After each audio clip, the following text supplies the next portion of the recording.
Hi, I'm Claude Figueroa, and I'm with the Workforce Solutions of East Texas Board. Actually, I'm the Vice Chair, and I volunteer with that board, and it is my pleasure to welcome you to the 2021 Dream Expo. What this is a virtual fair where you get to look at different things, which are called endorsements. Now, what's important about endorsements? Well, let's start with 8th grade. As you're wrapping up 8th grade, you're looking at summer vacation, different things to do. Well, after 8th grade is 9th grade. As you're going into 9th grade, you're going to be needing an endorsement. Today, we're going to be looking at 4 endorsements. And these endorsements include STEM, which is science, technology, engineering, and math. Public safety, business and industry, and also an endorsement on arts and humanities. These endorsements are going to be that step into your future. So choose carefully. Take a look at all of them. It's like looking at a roadmap and deciding the direction that you want to take. So I invite you to enjoy this Dream Expo. The business and industry endorsement is being brought to us by At Home Texas Real Estate. And owners Tracy Hammond and Ashley Hammond are here from Emory to tell us what that's all about.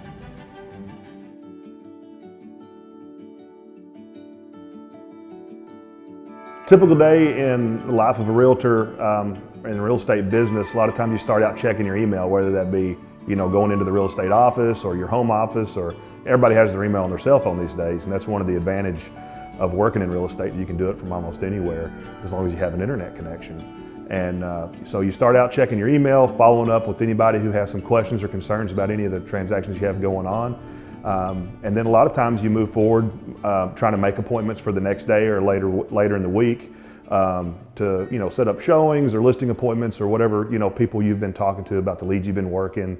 So you set your appointments. You may go to a few appointments that day, and a lot of times somewhere during the day a realtor will work on what we call their farm, where they're actually out trying to gather new leads to work on for the next day or the next week or even the next month or next quarter.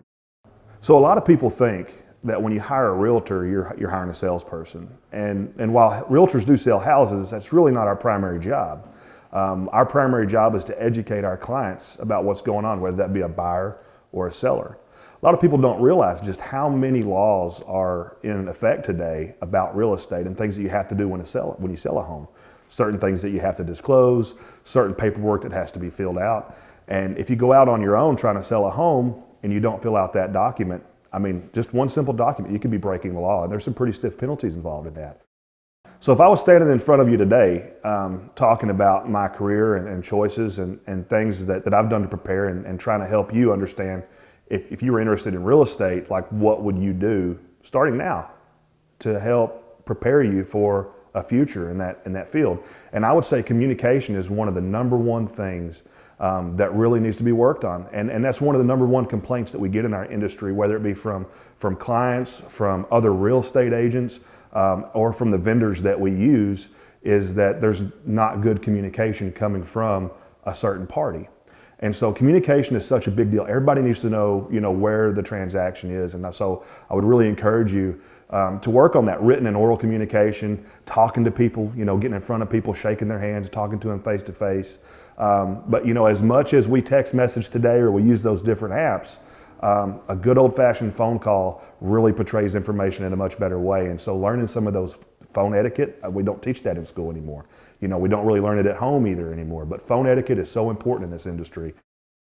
With real estate, you can get your license when you turn 18. So that's the soonest you can get your license. If you're interested in real estate before then, you can tag along with a realtor and see what it's like to go show homes, see what it's like to have a day in the shoes of a real estate agent. So now that's something you can do. But as soon as you turn 18, or even before you turn 18, you can take the classes. There's 150 hours of classes that you have to take in order to get your license as a real estate agent. And then that's not all you have to do though. You have a background check, you have fingerprints, you have to interview brokers and figure out what broker you want to go to. A lot of people don't realize that the structure. There's a structure when it comes to real estate. You have brokers and you have real estate agents and you have companies. So there's companies out there, franchise companies, and they're not actually the broker for the realtor. It's a broker who has had so much education or so many sales that they have passed a second exam to become a broker.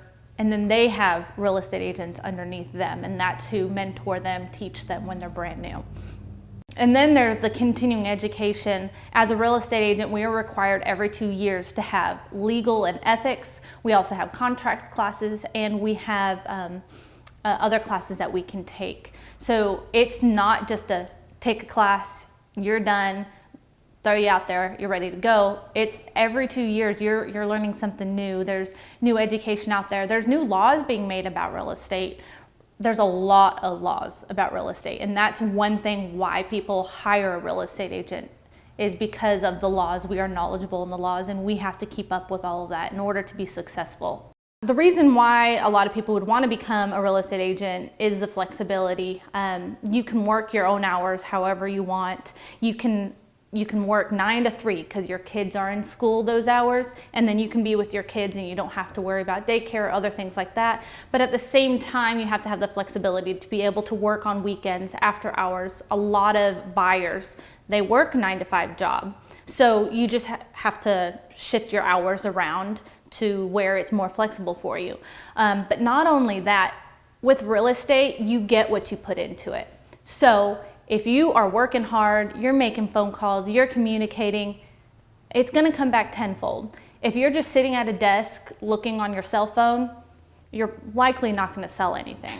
So it's really all about, you get what you put into it. If you have a passion for it, if you're driven, if you want to get things done and make money, you get what you put into it. There's lots of different areas of real estate. The most common, the most everybody goes to is homes, residential real estate. That is the most common across the board. It's somebody buying a home to live in, someone buying a home to rent out. You also have the commercial aspect. You have businesses that are selling. You not only have the building that's commercial, you have businesses inside the building that's commercial. So they are completely different beasts. You can sign up for your classes and you get 6 months to complete them. You can complete them in 2 weeks. You can complete them in 6 months. That's up to you. Usually they're self-paced. There's several that you can go into in person, or you can sign up online and they send you your books and you do it all online. But that's usually a 6-month period that they allow you to get your education done. You can have an extension, there's more fees and stuff like that, but I mean, you can have your real estate education all taken care of in as little as 2 weeks if you're that determined and that driven. A lot of people think it's quick and easy money, and you can make really good money in this industry. The thing is that you have to build it. So you start out and you don't have any income stream. You have to start talking to people, and that's when I was talking about communication. That's why it's so important. I have to be able to earn people's trust. I have to be able to follow up with them, call them, talk to them. Even maybe they're not ready, So no is not never, and so I have to be able to follow up with those people who have already told me no as well. And I have to get a pipeline, what we call a pipeline of income. People that are ready to buy and or sell right now. People that are ready to buy and or sell in the next quarter. People that are ready to buy and or sell in the next year. And I need people in all 3 of those categories in order to maintain my income. But getting there takes about a year in our business. So your first year will probably be your lowest income year, and it may actually take you up to 6 months according to the National Association of Realtors statistics. It may take you up to 6 months to get your first sale in real estate. Hang in there, don't get discouraged, and practice those communication principles, and I promise you, you can be effective. What makes me feel good about helping clients that walk through the door, I mean, you got first-time home buyers. They've been renting all their life and had no idea that they could purchase a home. They can paint the walls whatever color they want. They can plant whatever trees they want in the yard. They can expand their house for a growing family. In a rental, you can't do that. You also have money that is going towards your equity in your home. So in 5 years, when your family grows or you get a job transfer, you can sell that home, make a profit, and go buy another home somewhere else. Where with a rental, you're done with your rental, you're not getting any money out of it. You're not getting any equity. You've paid somebody else's mortgage. So first-time home buyers, it's so rewarding just to see the excitement that this is ours. I'm not paying for somebody else's stuff. This is ours. It's just so rewarding just to see everybody's excitement in owning something that they can touch, that they can hold, that is theirs.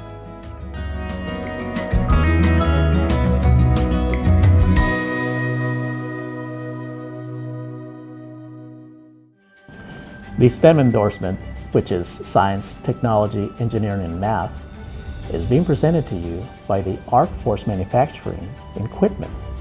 And Dustin Moffett is here to tell you all about it.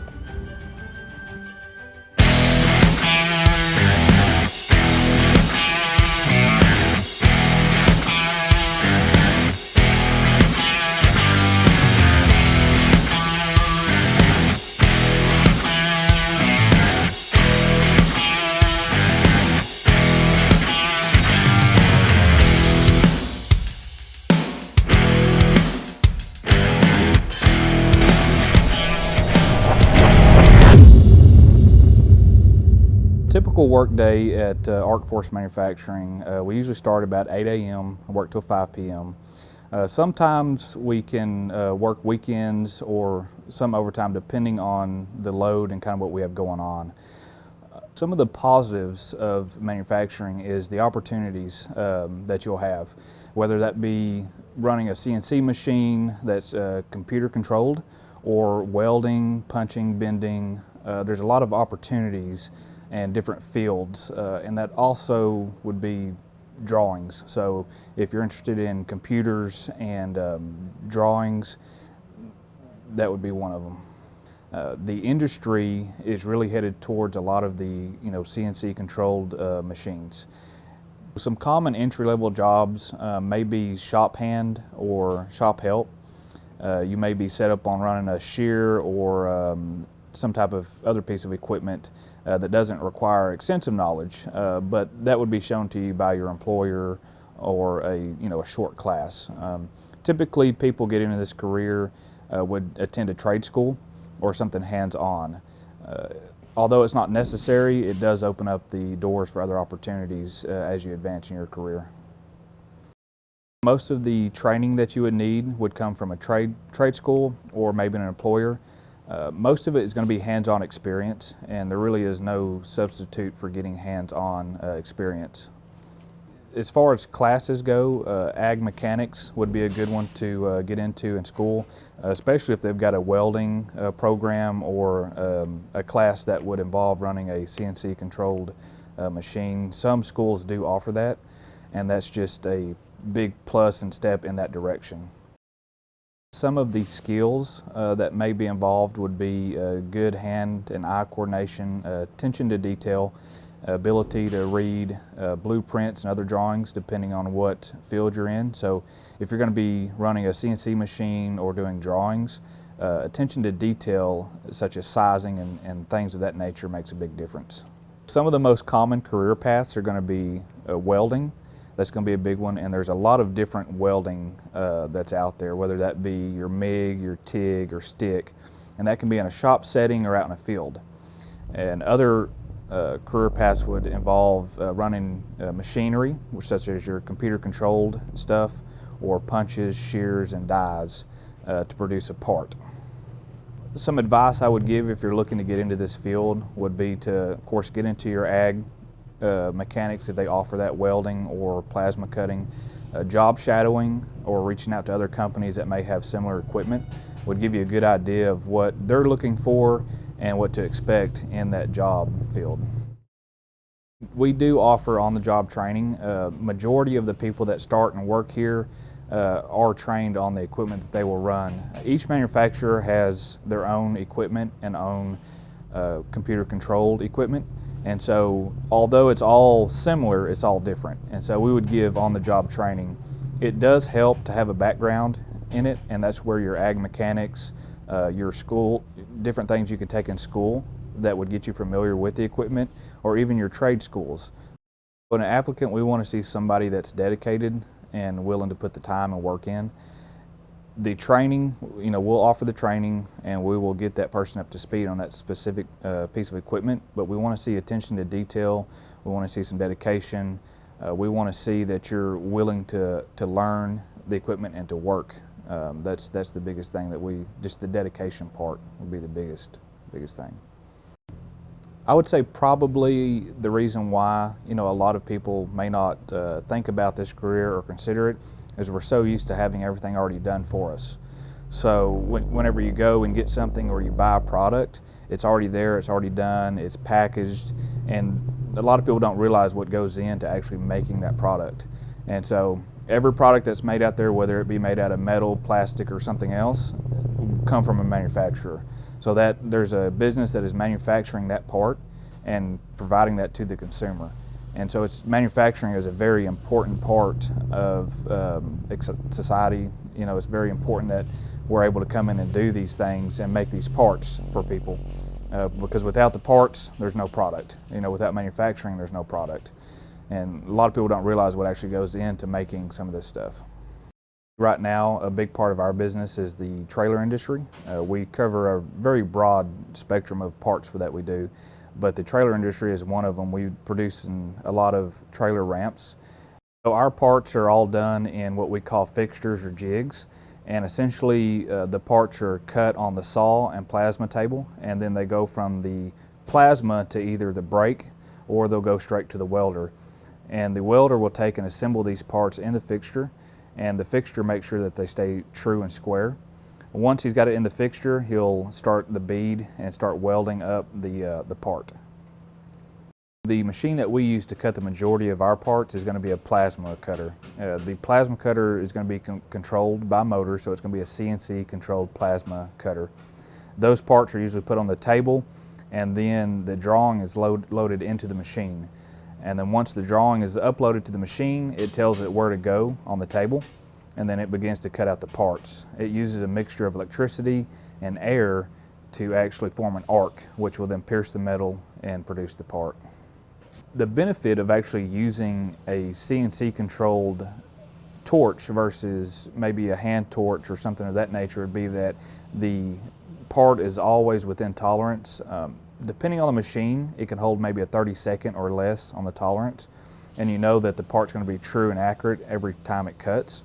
You can also get the most out of your sheets, so you're able to take those parts, and once the drawing is done, you'll nest all those parts on one sheet, so you can produce several parts from one sheet, and they're all accurate and true.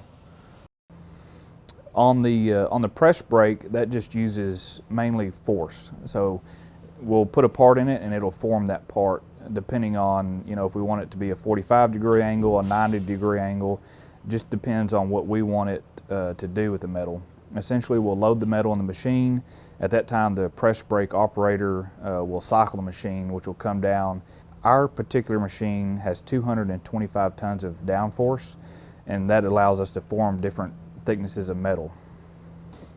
Most of the time, an operator will need to look at a blueprint or something similar in order to know what degree to bend, and then also know what exactly he's bending depth-wise. So he may want to do a 1-inch bend, a 2-inch bend, and then there will be a degree to that bend. And so that operator will need to either look at a blueprint or a set of instructions that will tell him what type of bend to put on that piece of material. The punch press is another machine that's commonly used in manufacturing. Usually that machine is set up to do 1 or 2 parts. It's usually not versatile. It has one function, and that is to punch out or bend a certain part at a certain degree every time.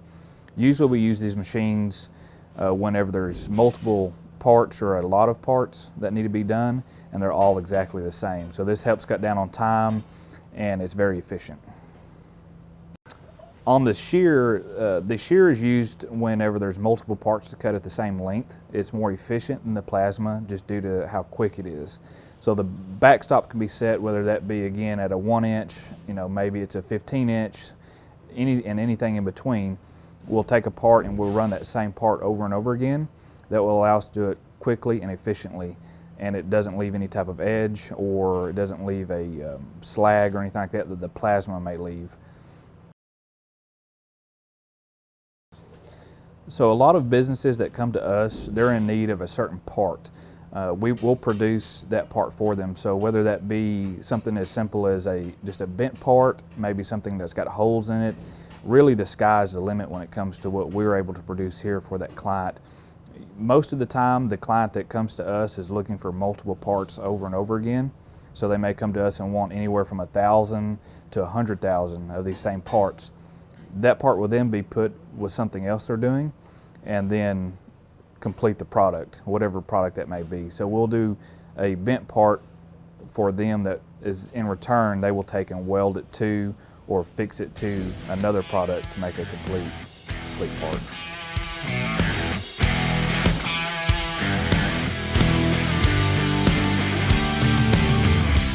So there's always going to be a need for manufacturing. It'll always be there. It's growing. As the economy grows, manufacturing grows. There's always going to be that need for that product or that part.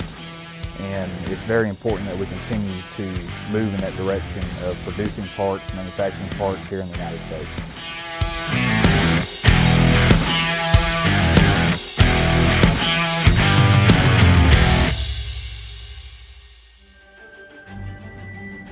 The Arts and Humanities endorsement is presented to you today by the Artsy Dogs studio in Pittsburgh, and Maria Isaias is here to tell us about it.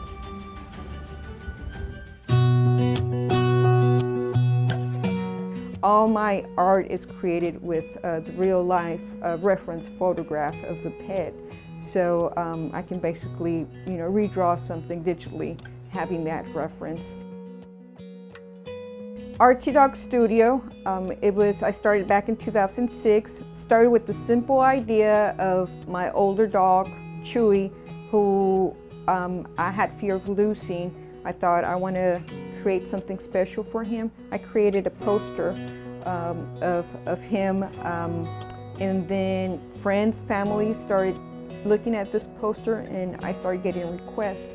Can you do my pet? Can you do my doggy? So that's how Artsy Dogs started.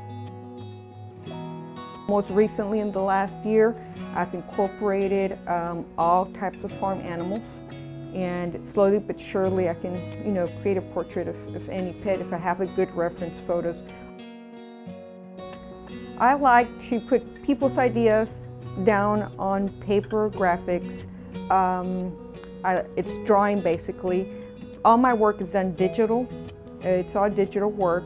So when I say I'm a graphic designer or artist, I can go ahead and be hired by a company for a logo design, or for a pet lover to create their pet portrait. Everything's done digitally, and once the artwork is created digitally, possibilities are endless. Since I work from home, it's a nice flexibility you have working from home. I have pets at home. I can spend time. They're all my little co-workers. They work with me in the office. I'm around my family. I don't have to leave the house. I enjoy not driving the commute back and forth to the office. So if you're interested in getting involved in the arts or graphic design, I would recommend definitely look up to the artists you enjoy, whether it's the topics that they may draw or paint, the style. That may be something that attracts you, is the style that they use to create their artwork. One thing that I did not have back when I was in school was a group of students, and I know that now in schools they have all the art school students, and they get to be exploring those areas the most. Also, I think there's a lot of reference online that you can look and start doing research as far as the hardware and software that's required, just for you to have a mental note of what to expect in the field. If you're looking into doing more of the graphic design, and if it's more of a fine arts, then start exploring with materials, with paints, and just start getting the feel of what it is that you want to paint or create, and start from there exploring and learning on the topic. I think something that I would encourage the younger children, like junior high, to go ahead and do is, I know they have access to art school, to art classes, I should say, while they're in junior high, high school. Take advantage of those. Once you have the knowledge of what art is, that's how you add your own style to your creations. As long as you know all the fundamentals of art, you can come in, draw a rose, and it's a completely different rose from another artist because you've added that element to you. So just go ahead, take advantage in junior high, high school of those art classes. Once you get to the college level, that's when you start exploring what is it you want to do. Take advantage of everything, your resources at school, and that's just going to build up to when you get to the college level, you'll have a better view and knowledge of what you want to go ahead and do. True art is just a form of expression. It's hard to say you go to school and you become this awesome artist. It's something in you. I can teach you how to draw a straight line. Beyond that point, it's what's in you and your interest in doing what to do with that straight line. And art just gives you that ability to feel something, to think something, and just draw it, make it your own. Not two artists will draw the same thing the same way for that reason. It's just amazing how once you start drawing and you feel comfortable doing what you do, a line, it's not a line, it just becomes, it has you in it, and that's the beauty of creating. It's something you create and share with people. The reaction you receive from people really motivates you to continue doing what you do, because it's just, oh, it's a dog. It's this portrait of my dog, and it brings tears, it brings happiness, and just to see the reaction. I drew it with my hands. It just feels, it's a satisfaction you receive. And if you're an artist, that's what you shoot for. That's what you're hoping to get from your audience.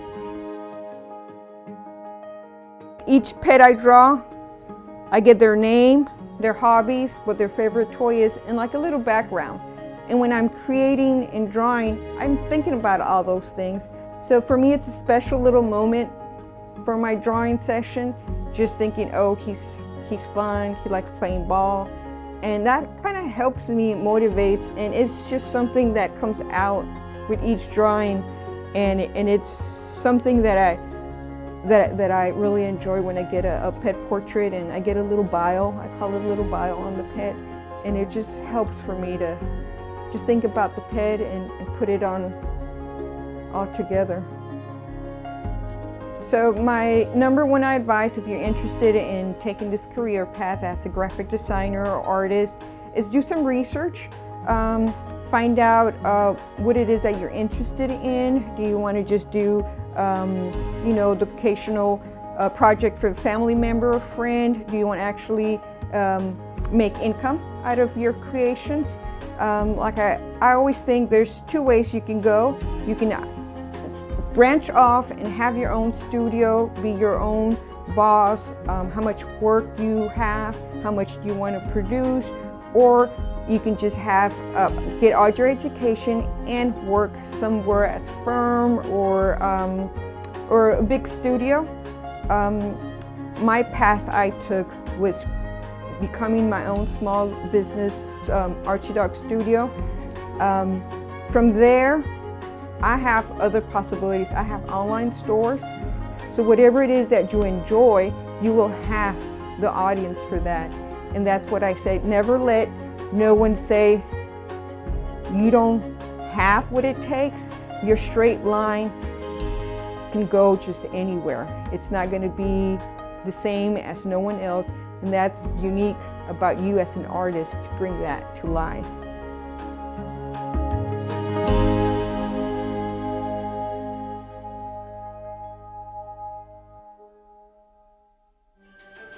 The public safety endorsement is being presented today by Constable Kelly Smith.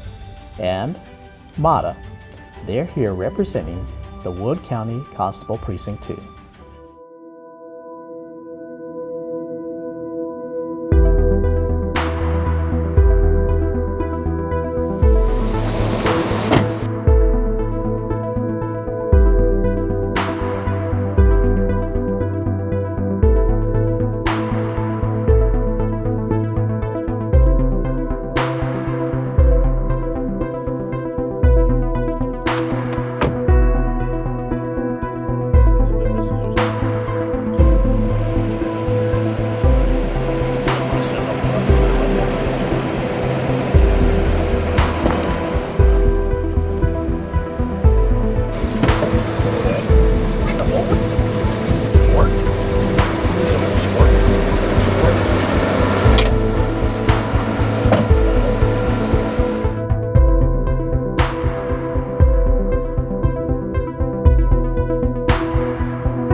Check it.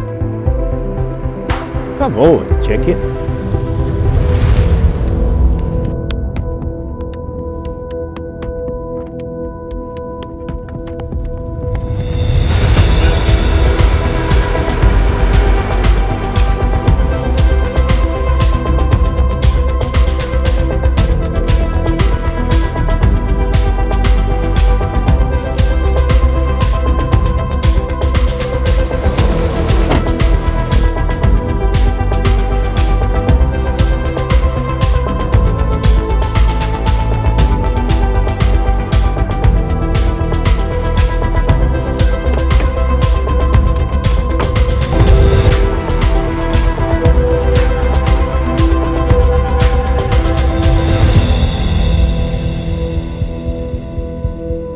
We'll make a regular traffic stop, and if we have reasonable suspicion to believe that some other criminal activity is going on, we articulate that. We don't just drive up and say, hey, can I search your car? That's not the way you do things.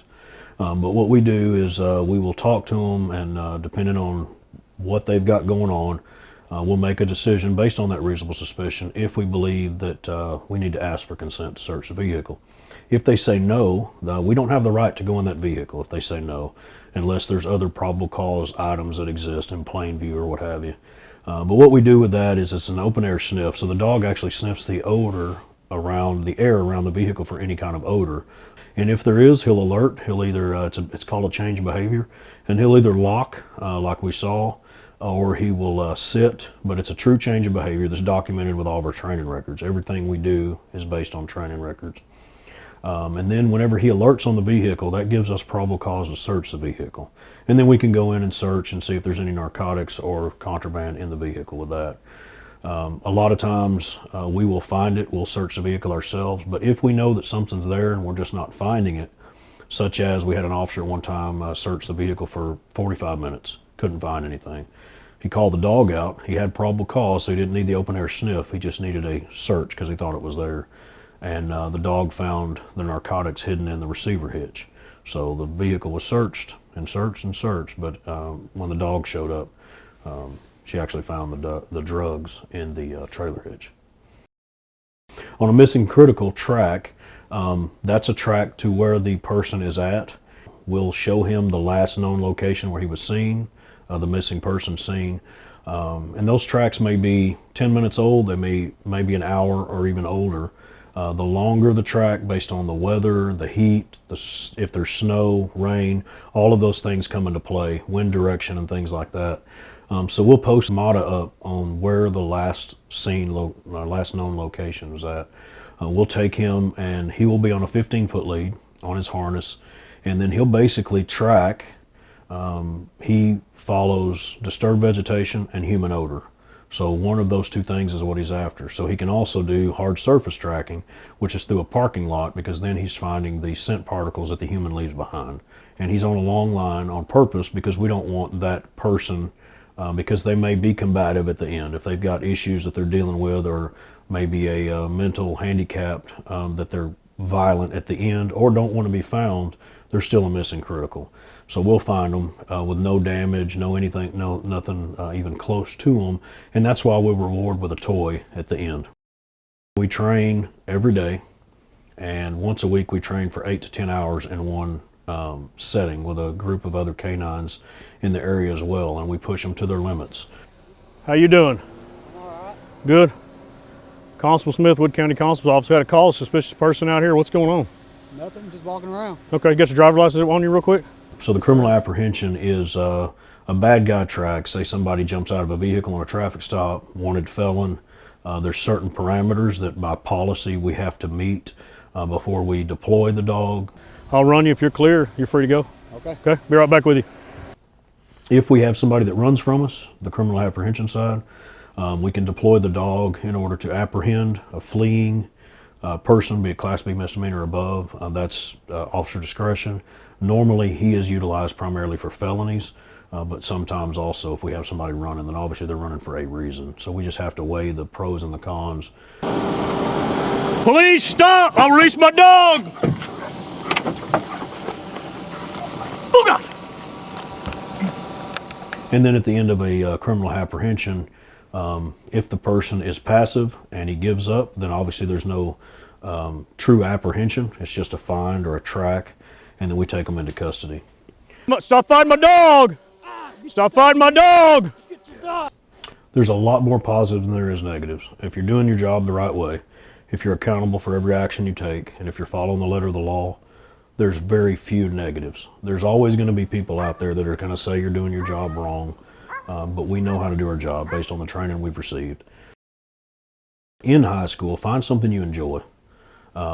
Stay away from the bad crowds, because that's what gets most from being able to get in law enforcement or even being able to get in the military.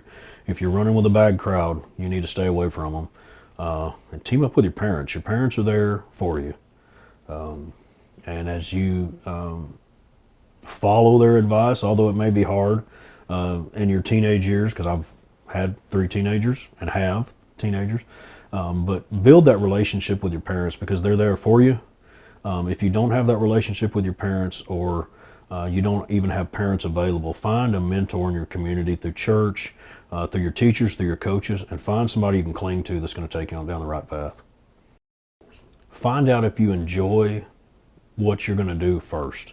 I know these days we're having to make decisions early on what we're going to do for a career, but really if you can, if you're past the age where you can ride out, which is normally 18, go ride with local law enforcement. Meet your local law enforcement. Find out what they do on a daily basis. Figure out what size agency you want to work for, whether it be local, state, or federal.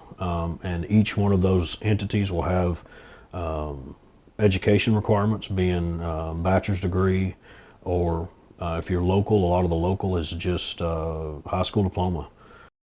Normally in a law enforcement agency, to be a canine officer, you have to put your time in. So with that, find an agency that has canine units. Meet those canine units once you are on with that agency, and get to know them, get to know what they want, get to know what they're after. You really need to decide your level of dedication. You really need to understand the time that you're going to be putting in with that canine.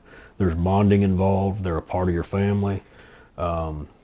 Additional training, they will give it to you. That agency will send you to canine training. They'll put you with their training groups, and they'll take your hand, if you will, and walk through that. So the answer to the question really is the minimal requirements for the agency. Get on with the agency, and if that's your goal, then figure out how long you have to be on the street, because you're going to have to go through a probationary period. You're going to have to show that you can perform. You're going to have to show that you're dedicated to that patrol unit and your canine unit. And there's going to be a lot of times that you're taken away from your family, and you've got to keep that family balance in law enforcement. At the end of the day, you truly need to understand how to keep time with your family.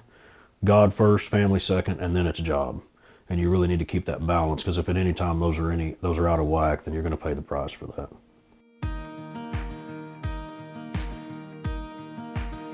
A lot of times the dog picks you. You'll go and evaluate the dog. And I almost don't even feel like the dog is the right term, because he's your partner.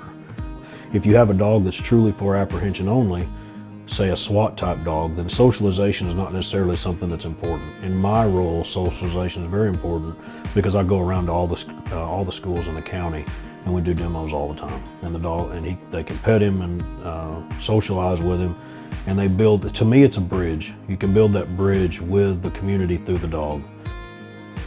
One thing you gotta watch is if you see a police officer with a canine, don't go pet it.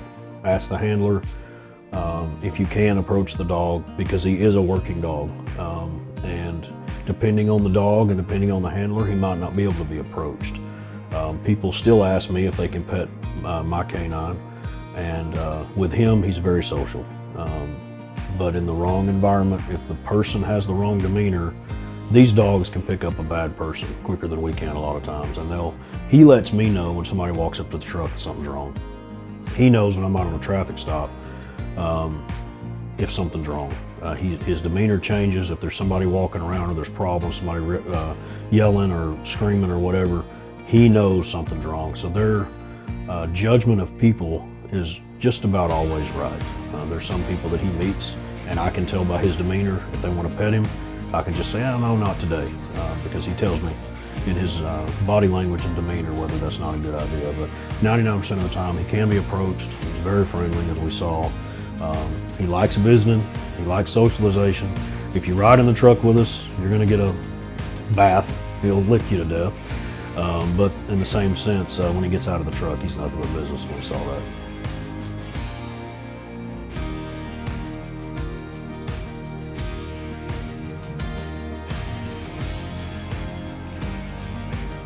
If you have a passion to serve, it's something you have or you don't. If you're willing to build relationships with strangers and serve them and put them before you, put them before your family, oftentimes, you either know you have it or you don't. And that will come out in the police academy. That will come out by educating yourself on what the day-to-day function is. You have to be willing to miss baseball games. You have to be willing to miss events to a degree. So you want to find an agency or the career path that's going to keep that balance up for sure. You know, in many interviews they ask you, well, why are you a police officer? Well, to help people. That's the coined phrase, but there's more truth in that than what you really realize. The positives by far are the service to the community. Being able to help somebody on a crash, being able to go pick up a child that may need a ride. We do that often, that needs a ride home, that's maybe been drinking or whatever. Getting them home safe.